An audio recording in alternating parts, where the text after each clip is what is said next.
Get ready with me to watch Michael Jackson!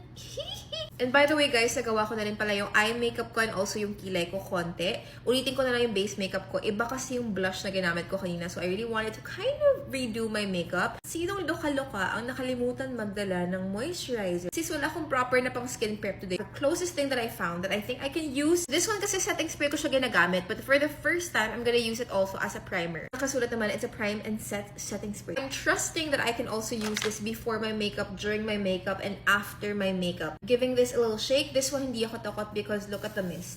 It's very continuous. It's actually super light. Marami akong horror stories sa mist. Binuluwakan po ako ng mist. In fairness naman dito, hindi siya ganun. But again, this is my first time trying this as a primer, so I hope this works. I don't know what I was expecting, but that was surprisingly really lightweight. I'm gonna add a little bit more. Medyo natuyo na siya. I wonder how foundation will glide on top of this. Medyo kinakabahan ako. Takot ako na mag-dry ang aking foundation.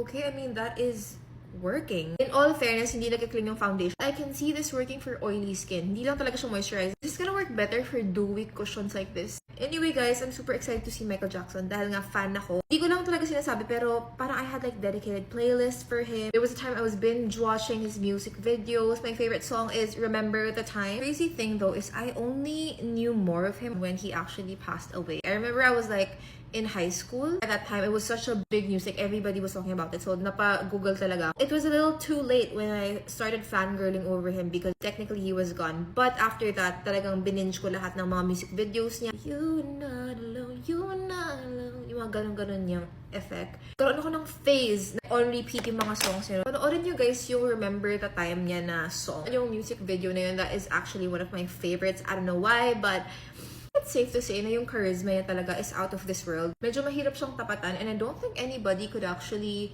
be like Michael. I'm sure a lot of people have tried but nothing can even come close. I'm so excited nung nalaman ko magkaka-movie na. Like, who doesn't know Michael Jackson, diba? His nephew is gonna play his role, diba? So I am all the more excited to see kung paano gagampanan. Mahilig kasi ako manood ng mga movies na ganun. Gustuhan ko rin guys is Bohemian Rhapsody. So medyo mataas yung expectations ko because this is the Michael Jackson we're talking about. Hope mabigyan siya ng justice. So far, all of the makeup products naman, hindi siya na dumidikit sa dry patches ko. I'm having little bits of acne marks, so I was kind of expecting dry patches, but in fairness, I'm not getting a lot. It's gonna give you sort of like a sealant and then you can put your makeup on top. That's how I feel using this as a primer. This is the finished makeup look. Medyo napasabak ako sa blush and highlighter. Parang napadami ata. So medyo nagpa-powdery yung look ng face ko ngayon. I did use like a powder highlighter kasi so medyo kitang-kita mo siya. I do need to melt everything in just so my makeup looks cohesive. Para hindi super powdery no highlighter. So now I'm using the same spray that I use as a primer because this is also a setting spray mist. This one is supposed to keep your makeup fresh and also transfer resistant din siya. Nakasulat siya dito.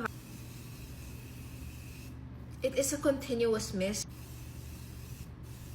I douse myself in that. I am marinating my face with this. I'm gonna let this sit for a minute or two. Okay, time check. Maybe 1 to 2 minutes have passed. In fairness sa finish siya talaga, mas naging cohesive na yung shininess ng face ko. If you get what I mean, like kanina naka-highlighter ako. For sure, you know where I put my highlight. But now, it's more cohesive. Parang buong mukha ko na-set na maayos. Very important, when it's wet, medyo sticky siya. Let it dry. Kapag nag-set naman siya, hindi na siya malagkit at all. Is it transfer resistant? I'm really pressing hard. And this is usually how I blot my skin.